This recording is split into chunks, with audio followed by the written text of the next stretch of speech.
We have been at it now for 21 hours, and we've had a number of substantive discussions with the Iranians. That's the good news.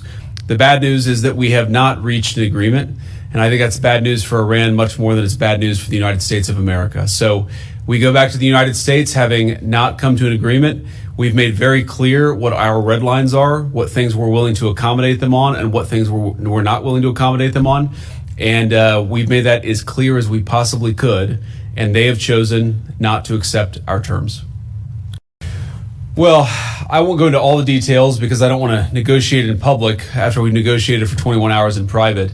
But the simple fact is that we need to see an affirmative commitment that they will not seek a nuclear weapon, and they will not seek the tools that would enable them to quickly achieve a nuclear weapon. That is the core goal of the President of the United States, and that's what we've tried to achieve through these negotiations.